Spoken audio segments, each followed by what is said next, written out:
everyone, my name is Dianna and welcome to the Conversation series. We are breaking down the boundaries of wellness for our body, mind, and soul. I'm so happy you're here. I am thrilled to introduce this series in this short debut episode and tell you a little bit about me, the goals of this series, and what can you expect from these upcoming episodes. So my name is Dianna Baptista, and I am a local instructor here in the Raleigh, North Carolina area. I'm originally from Connecticut, and I've been teaching yoga and dance for the past 10 years. I have always been in kind of the body world right off the bat, very visibly. That's what people know me from: yoga, dance, fitness. And some of my favorite elements of this physical world, the gym world or the studio world, is the mindfulness that comes with the kind of growth journey that most people are absolutely on. And then what kind of soul growth and purpose does that mindfulness lead to eventually in our greater life and beyond? And this is the kind of stuff that just gets me excited. As I kept going on my journey and my path, I realized that we have to stop talking just about body and even just about mind. A lot of us are pretty comfortable talking about mindfulness now. I'm so happy that there's so much exposure and resources on the internet for that. But we need to bring soul in too. And whether you call it spirit or call it soul, it's the same thing. It's your highest self. It's your soul's journey, your purpose, and so much more. So this is a big blending, not just of my career paths, but also the trinity of body, mind, soul, wellness. And I realized in my experiences as an instructor that we can't have just one. We have to talk about all of them.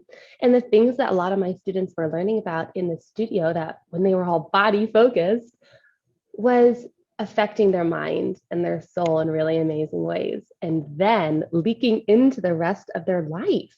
They were noticing how it's impacting them at work, with their kids, their partner, their families, and all of a sudden, your mind, body, soul journey just starts to meld together and grow in separate yet very congruent and consistent ways in a shockwave pattern throughout your whole life.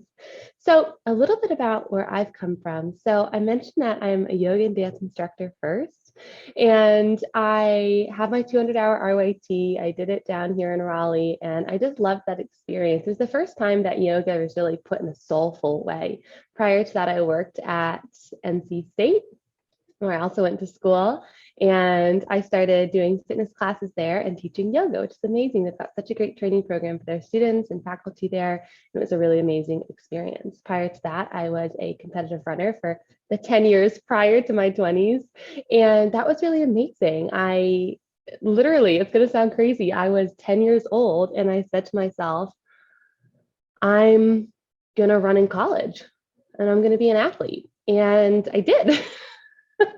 I only lasted one semester because I had tendonitis in my knee that I had been battling for the past few years through high school. But I did it. And running was my whole life. It was, even when I think about my adult yoga world, like running and that cardio environment was so different, but so impactful. I found that running was a haven for my mind. I mean, you got to just focus on moving your feet forward and not falling down, especially if you're a cross-country runner like I was.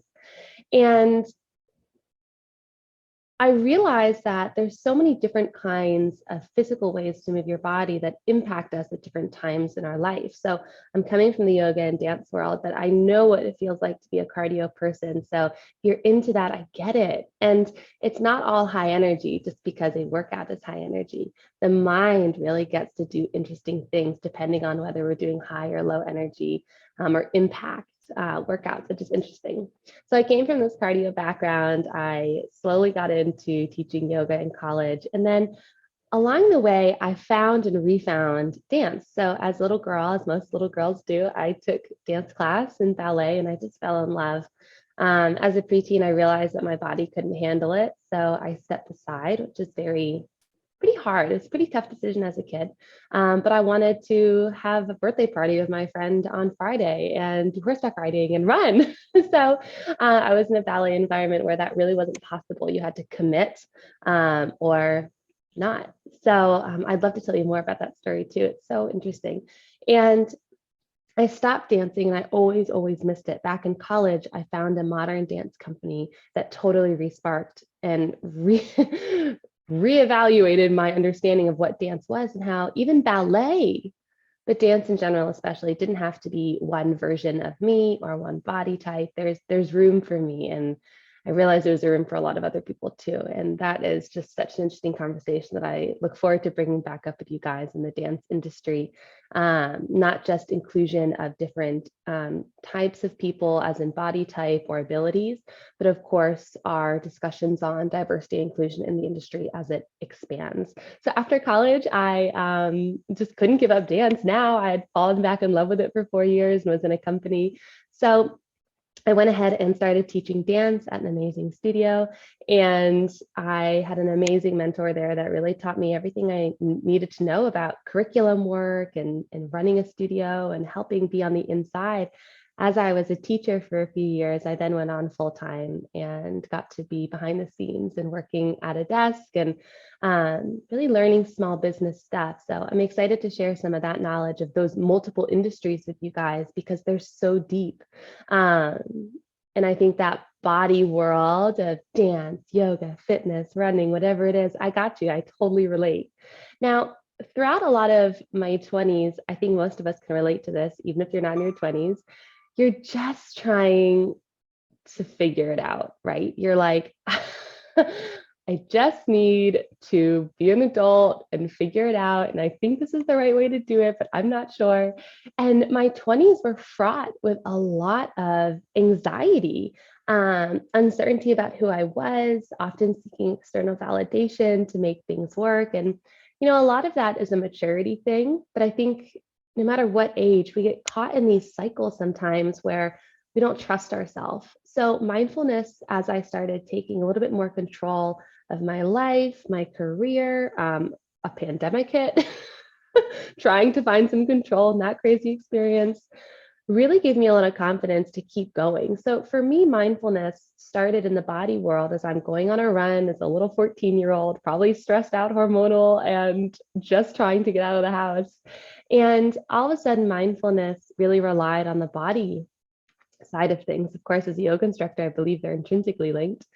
And then I realized another story to tell. As I stepped away for some of my yoga, dance, and fitness roles, who was I without movement? Well, I would still had movement. I have a business called Emotionally Available, but it meant that I didn't need body in the same way to still have a valuable mindfulness practice and mental state. Along the way, I have dealt with seasonal affective disorder, and I really understand and respect the mental health world that a lot of people come from when they're battling with mindfulness. I love that Instagram is mindful. And we have so many resources now online about mindfulness and meditation and clearing the mind and being present, but it's not that easy. It doesn't have to be this perfect practice of setting a candle, there's no kids around, no pets, and you have this space to yourself. It's hard. And if you have any mental health conditions, concerns, or just parts of life that you're dealing with, it's a lot. And I think it needs to be recognized. So I'm excited to talk more about that. And then there's the soul element. I found out that I really couldn't access my soul space until my mind space was changed into something very new and kind of evolved. So I do believe there's a building block of body, mind, soul, but don't think that you have to have a perfect body situation to then get a perfect mind situation, to get a perfect soul situation. There's no such thing as perfect here. But I do think you have to be in touch with one before the next one comes easily at times. So this whole soul thing, I really realized that no one else in my industries, no one else in my work life, no one in my family, my friends, my partner was going to tell me what my purpose was. I had a lot of great support as a kid and a teen and as a young adult in the dance industry. And I leaned on others to really say, hey, Dianna, you'd be really good at this. And that's great. It makes me an open person, ready for new challenges and exciting things. But all of a sudden, I forgot that it was me being an open, exciting person that brought those opportunities in. Someone just didn't look at me because I'm like a worthless little lump on the log and say, hey, Dianna, you should try teaching dance. You've never done it before, but you're great with kids. Like, clearly there was something intrinsically in me that made me well suited to that accidental, nothing's an accident opportunity. So that soul growth and purpose all of a sudden really shifted to what is my purpose? And I think working in the greater wellness industry like this is much closer to my purpose than just being in the yoga industry or just being in the dance industry. It really is more. And I'm excited to kind of work into my soul growth through this project and through my continuous work online and business. Now, I want to clarify what soul is. So your soul is something that exists in you. And I firmly believe that we are spiritual beings or souls in a human body, which means that no matter what happens to our body, our physical self here on earth, we are still a soul, valid, valuable, and perfect. So with that in mind, I also believe that your soul exists before you're born and you're after you're born. And I think that's very comforting, right? We want to believe that we have purpose beyond just this like blink of an eye life that seems really hard sometimes. And so this soul thing, I used to be a bit intimidated by life. And the thought of like, what happens after life? What happened before life? Did I choose this path? Did God choose this life? Who's God? And I realized that I have a lot more comfort in it. And part of that comfort comes from my own spiritual beliefs or religious beliefs growing up, which I'd be happy to share another time.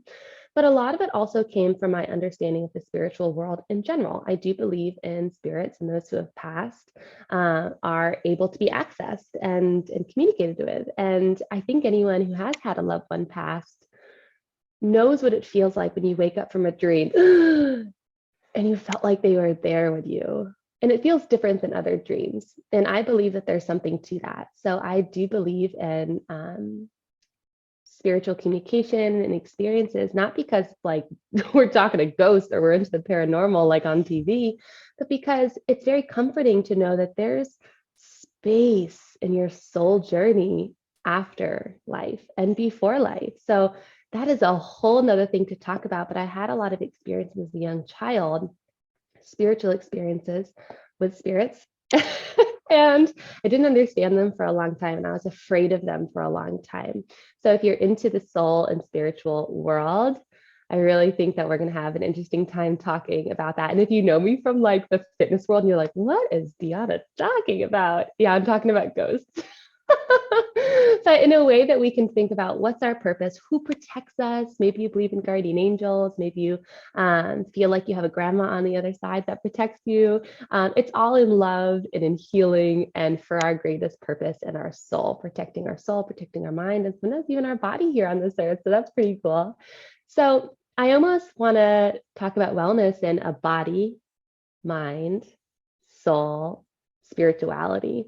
And sometimes we can talk about soul, like what we believe about our personal soul, without talking about the big spiritual place. So there's room for that here, and you as well, if you're just into that kind of soul. But I think spirituality in general is important to pin down. Knowing what your higher self, higher power, higher good is a conversation that I do think extends beyond this lifetime and this physical world. So that's a little bit about me.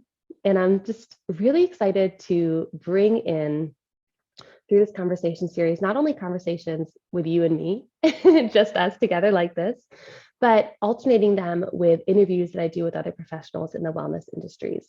So it's important to me to expose and to witness and to bring out all these different elements of wellness and what that is. For so long, I thought that yoga was wellness, or running was wellness, or mindfulness is wellness, or dance is wellness. And it occurred to me that wellness is so much more. Wellness is having your cup of coffee in the morning so you can feel like a stable human throughout the day. Wellness is being with your friends. Wellness is the things you do at work. Wellness is in every industry, not just the wellness industry. And I'm really looking forward to breaking down the boundaries of this scrubbed clean, perfect wellness industry that's been commercialized online. And I don't want to demonize it. I'm in it too.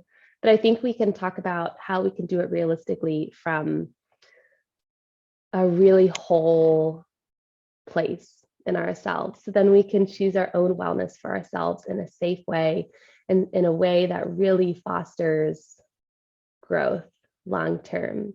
So, for example, we're going to have a friend who's not only a yogi, but an actor on. I'd like to bring on a nurse on to talk about wellness in that industry, doctors, and discussing in so many different ways what is wellness? What is being well in your body? What is being well in your mind? What is being well in your soul? So thank you so much for joining me today. I hope you have an absolutely wonderful rest of your day. If you'd like to connect with me, you can head to diannabaptista.com or check out Emotionally Available on Instagram. I'll go ahead and put it all in the show notes. And I'm just so excited you're here. Do reach out. I'd love to meet you. And I'll see you next time. Have a wonderful day. Bye.